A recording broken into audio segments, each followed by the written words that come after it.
नमस्कार, 8 की कड़क खबरों में आपका बहुत स्वागत है। मैं हूं आपके साथ अंशिका पाठक। ग्वालियर के पीएम श्री स्कूल में ऐसी तस्वीर आई है जिसे देखकर आप भी कहेंगे ये तो हद हो गई। आलू की सब्जी में आलू ही गायब, ये कैसा संभव हुआ? और यही बात ऊर्जा मंत्री प्रद्युमन सिंह तोमर ने भी पूछा है जब वो डीआरपी लाइन बोहड़ापुर के पीएम श्री स्कूल पहुंचे थे। अपने अनोखे अंदाज के लिए पहचान रखने वाले मंत्री जी प्रद्युमन सिंह तोमर बच्चों के साथ बैठकर भोजन कर रहे थे, लेकिन जब आलू की सब्जी परोसी जाने लगी तो वो बिफर गए। दरअसल आलू की सब्जी में आलू नजर आया, दिखा तो सिर्फ पानी ही पानी। आलू सिर्फ कहीं कहीं नजर आ रहा था। इतने सारे लोग भोजन के लिए बैठे थे, लेकिन एक आधी आलू उसमें देखा गया, बाकी पानी ही पानी यहां पर देखने को मिला। आप तस्वीरों में भी देख सकते हैं, मौके पर सीईओ जिला पंचायत को फोन पर उन्होंने खूब फटकार लगाई। सुशील कौशिक संवाददाता साथ जुड़ गए हैं। सुशील, बच्चों के साथ ही कैसी ज्यादती हो रही है?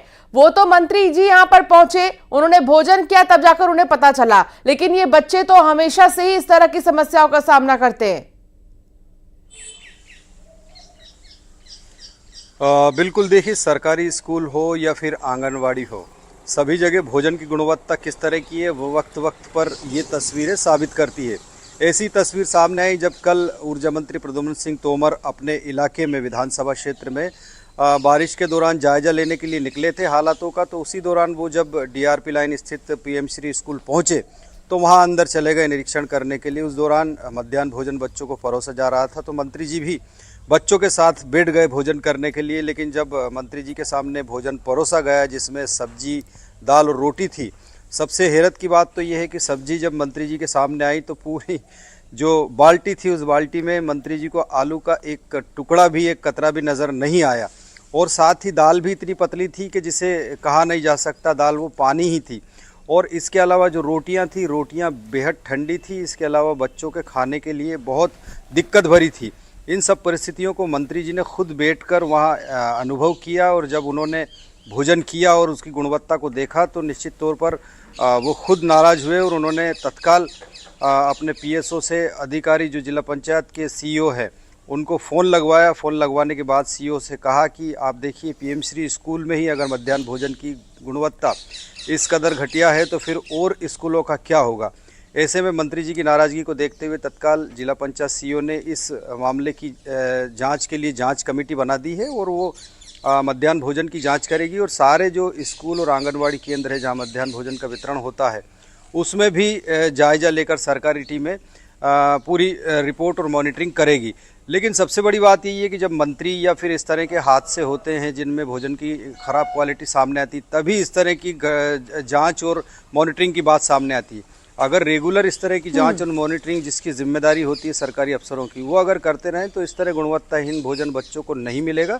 लेकिन कहीं ना कहीं ये तस्वीरें सामने जब आती है तो निश्चित तौर पर ऐसी जो बदहाल स्थितियां उनकी पोल और दुख की बात तो ये है सुशील की बाकायदा इस तरह के भोजन और इन तमाम चीजों के लिए फंडिंग होती है, पैसे दिए जाते हैं, और बच्चों को सही गुणवत्ता के भोजन देना ही प्राथमिकता है, ये बार बार कहा जाता है। बावजूद इसके इस तरह का खाना परोसा जा रहा है, ऐसा लग रहा है मानो एहसान कर रहे हों।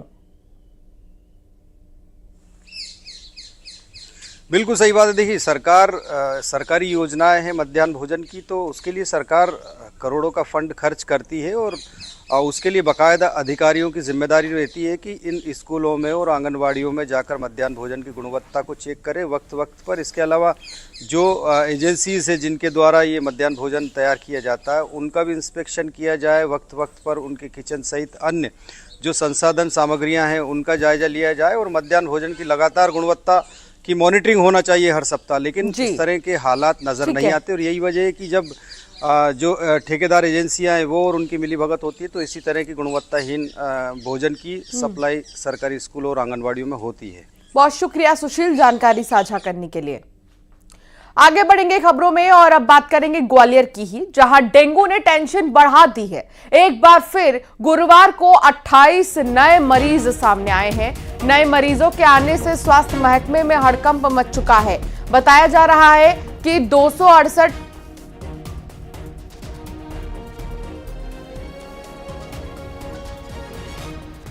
एक बड़ी खबर इस बीच, भोपाल से बैंक का रिलेशनशिप मैनेजर गिरफ्तार हुआ है। रिलेशनशिप मैनेजर पर जालसाजी का आरोप लगा। साइबर ठगों को खाते बेचने के आरोप हैं। माफ कीजिएगा, साइबर ठगों के जो खाते हैं उनको बेचने का आरोप है। खातों से करीब 20 लाख रुपए का ट्रांजैक्शन हुआ है।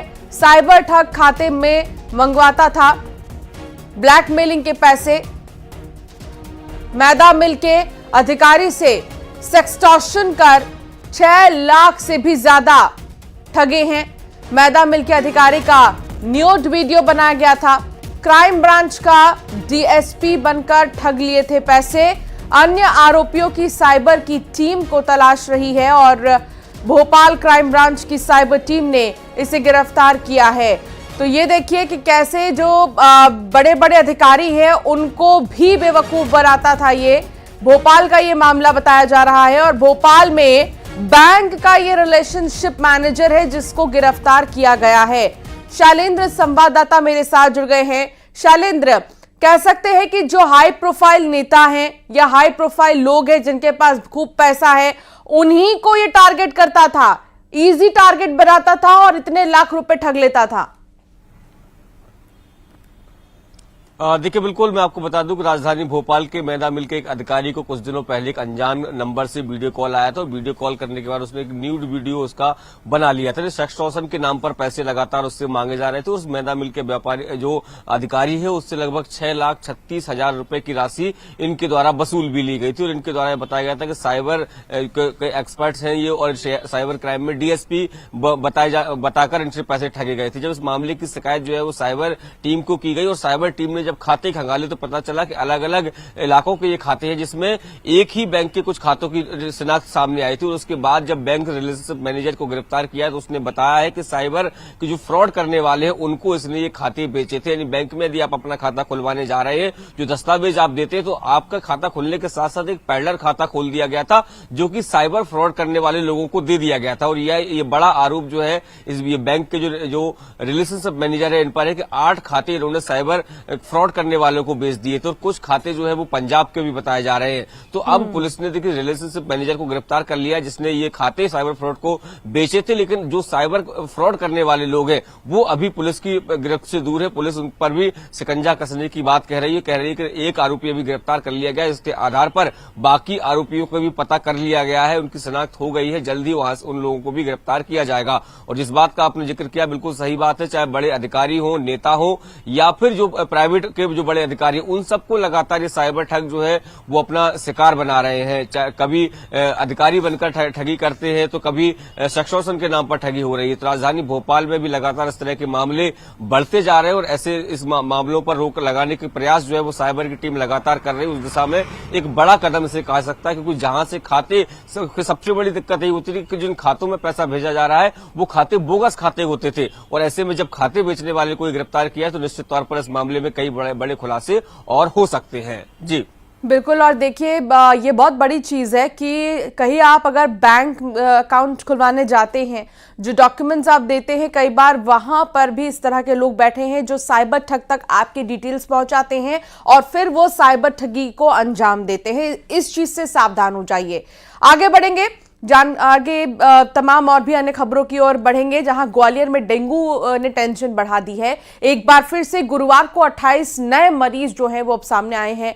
नए मरीजों के आने से स्वास्थ्य महकमे में हड़कंप मच गया है।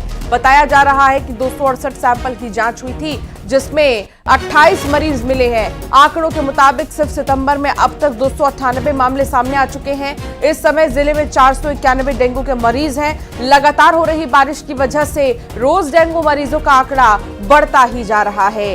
गंदे पानी से दूर रहिए या फिर गंदा पानी जमा मत होने दीजिए। यही एकमात्र विकल्प है डेंगू को जड़ से खत्म करने का।